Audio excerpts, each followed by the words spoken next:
see so many. You got so many people that got their start there. Demi Moore is in that. Really? Brad Dourif, the voice of Chucky, like Bill Paxton. All of these people, man, that you wouldn't even think are in Tales from the Crypt. That's crazy. It was crazy to see Jada in this. How young she looks.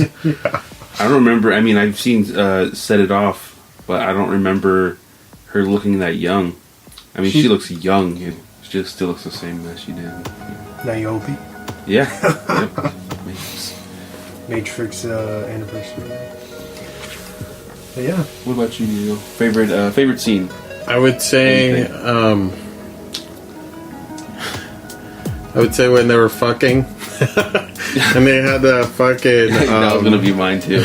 I was like, oh, he's about to see some like... The car battery? Some shit or something, and he opens the fucking door and he's like, turn it up.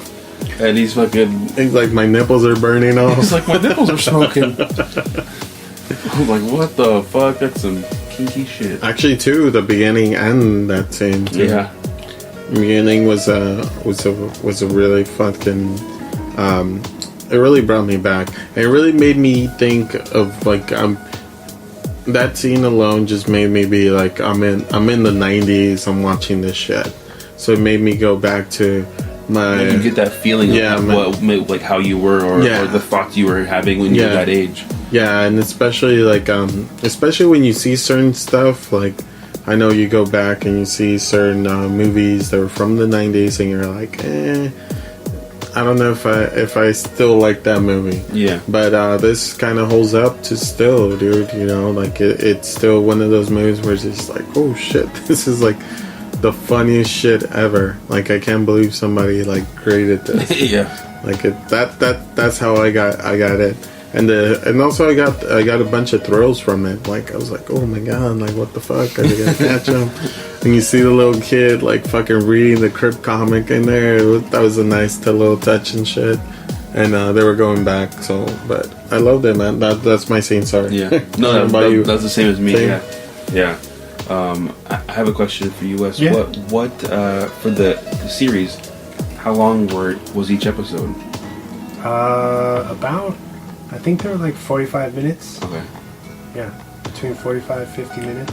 So yeah, definitely like two episodes together, basically. Yeah. For this movie. Yeah, because it's about an hour and a half, a little longer, and it felt like on a slightly bigger scale, I guess. Oh yeah. And it's not like out of the ordinary to have enough episodes now to be like almost 2 hours. Like Game of Thrones is coming April and shit. Like this month on the 14th. Like but this is you could tell it was they had a budget increase on this. So yeah, just with the cast alone. There's so much. Even though I don't know what they were doing back then. Yeah. I guess. But yeah. And then the set, I think for being in because the whole movie takes is in the course of one night. Yeah. So they're basically just in this motel, and then they go into the mine shafts and stuff. So it's very. That's only really the two places they go. Yeah. I think that was really smart of them to keep it in a set location, so that way. Besides, kind of like the beginning when they do the car wreck. Yeah. That's basically it. And then outside of the restaurant when Breaker gets into the town. Yeah. Yeah. I like how they kind of, at least for me, I got the feeling that Breaker was the bad guy, and then Billy Zane or the Collector was the good guy trying to catch him. Mm-hmm. At least that's how I thought it. That's how I thought it was going in the beginning, and then they switch it up. I kind of started to get that feeling as soon as he was kind of hesitant to touch the key that a Breaker had with him. Yeah. And then he was like, oh, go ahead and just pour that stuff out and put it in my case. And I was like, maybe he's a bad guy. Yeah. And that's when I kind of started to get that idea. But in the beginning, they kind of, at least they threw me for a loop. Kind of. That's cool, too. I wouldn't have ever put that together? Because I've seen this kind of so many times that I already know. Yeah, that's interesting. You're kind of blind to that now. Yeah, so you didn't catch on. You were like, oh, which one's the bad guy? Yeah, because in the beginning of Breaker, he's like kind of like he's sweating. He has like leather clothes, like dark clothes on. So and he has like the fingerless leather gloves. So I was like, oh, he's like a '90s fucking bad guy. And then Billy Zane with this cowboy hat and his fucking trench coat, and so the roles are reversed. He's like smooth looking. So it's like, oh, he's like the good guy, the knight, sheriff or marshal or something. He's like the good knight or sheriff, whatever, coming to capture his bad guy. And then it turns out that switches, 15, 10, 20 minutes into the movie. But I thought that was pretty cool. How they kind of a little twist in the beginning. Another progressive thing that I think that this movie gets right is casting Jada as the final girl. Yeah. Because of course she's African American. That was and it's 95. Yeah, mind you. Yeah. So yeah, that's very progressive. That's like barely happening now. Yeah. In movies or in TV series. Yeah. But yeah, I do agree. There's a lack of ethnic star power in certain thriller movies now. Mm-hmm. But thanks to Jordan Peele. Now we have all these fucking these African American horror thrills, and which is awesome, bro. That's the thing about this movie. It was so refreshing to see a new I don't want to sound fucking racist or anything, but it was refreshing to see not the first black person to get killed in the fucking act. It was like light years ahead of what kind of where we are now. Yeah, and that's why I was like, damn, Jay Pinkett. And then at the end, the new demon, the new collector, is a black guy. Yeah. And so that was fucking cool, dude. I love that. And the fact that at the end he was whistling the fucking theme song. Yeah, that was cool. That was fucking awesome, and I love that. And yeah, man, This was 95. Yep. 95. Like I said, pretty progressive. I like the story that they had behind it. How the key or the key that is basically like a container was holding, it's supposed to be like the blood of Christ and stuff, and that's why he was after it, because they needed those 7 keys. Okay, so it's both. He says that it's been around since then. Yeah. And that there's a little bit of the Jesus blood mixed in there, but it's like every key holder becomes kind of like a pure one. Yeah, purified. And so they can use their blood once in. So it's like once one passes away, then you use it to fill the vial, and then you move on. And then with the reason why he was wearing the gloves is because he had the stars. Yeah. The tattoo that happens, and where I guess he's kind of being guided with destiny or something to go to find the next holder. And so he ends up going to this motel, and it turns out that he knew the whole time he was trying to decipher who in that community he was looking for, and who was going to be able to not because she was the only one who resisted his temptation. The collector, he baits everybody, and everyone keeps falling for it, and it turns out that what's her name, Jerry Lynn, is the only one who kind of says fuck you. Oh well, what's her name kind of did it too with the one arm. Oh yeah, she does too. Yeah. She puts her arm on. He's like, oh, yes. He's like, no, I'm giving you the middle finger. Fuck. Yeah, she does. But then she sacrifices herself. Yeah. Along with the other deputy who that was kind of confusing why he thought he needed to stay there. I was thinking the exact same thing. I was like, oh, she's always gonna kill herself. Go up into the attic and fucking live. You're okay, dude. Like she's decided she's the fucking offering. He was perfectly fine.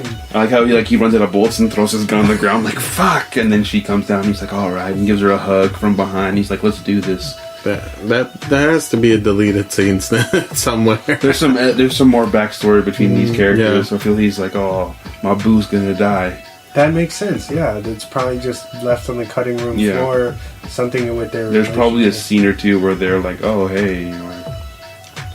That's some. I think that this movie could have been a little bit longer. Yeah. A little more things explained, or some more scenes that would have been. They could have been more fun. developing in the story, and because with the key and everything, it's just like sudden flashbacks. Yeah. That don't last and too long. It's more up to the viewers to kind of, at least in the beginning, understand like what the key is, and you know. it would have been awesome to just have like a flashback kind of montage of like all the key keepers. Yeah.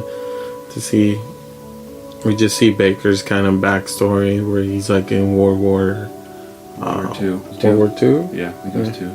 Was it? Yeah. No, I think it was 1. 1. It was like 1923. Yeah. 1917. 1917. Yeah. 1915. He was old. Yeah. So does this key have like powers that keep you going? Yeah. Because he had to remember, he was like, you're gonna keep this you may keep this for a lifetime or several lifetimes. Because he refers to, and I thought this was interesting. He refers to himself as he's like, oh, I'm just some old man, when he's clearly maybe middle-aged by then. Yeah. He's not old, an old man, and it's because he's aging slower. Yeah. As being a key holder. Yeah. Which is interesting. There's kind of layers there, which are pretty cool. Did you notice after the explosion in the attic, I guess, that there's that like hue of light that was surrounding Jada? Mm-hmm. I guess it kind of protected her from the explosion. So the key was already taking effect and basically protecting her. That was pretty cool. To kind of explain why the fuck she's still alive or like okay after the giant explosion. Yeah, because they show how crazy that like all the windows get blown out. Yeah. You're just like she's like, oh, okay, she's okay.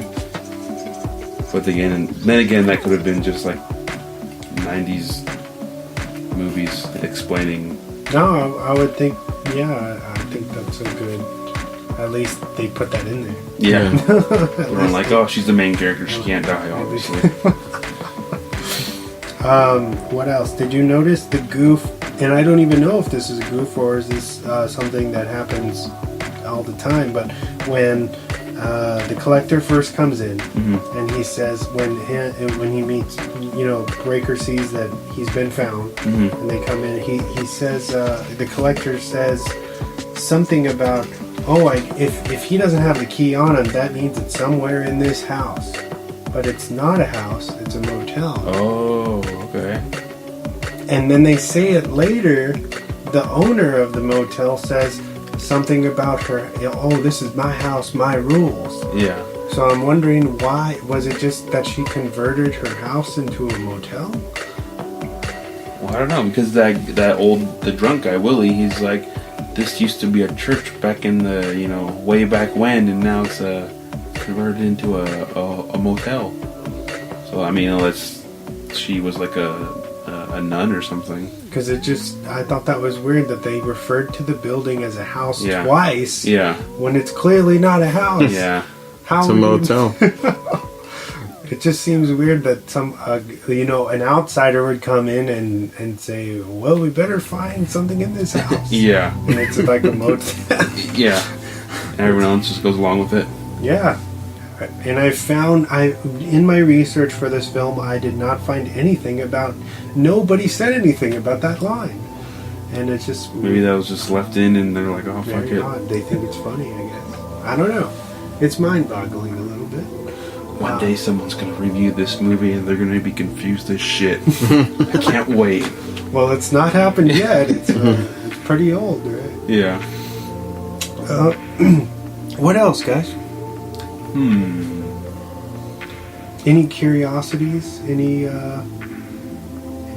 I like how at the end the Crypt Keeper kind of says like, oh, if you're wondering about what's her name, Jerry Lynn. She lived for a long time and was, happily ever after. And I was like, I was surprisingly upbeat. And usually, I thought he was gonna show some like her dead or something, and the end of the world or some shit like that. But I was like, oh, that was actually pretty. Which usually happens a with nice television. ending.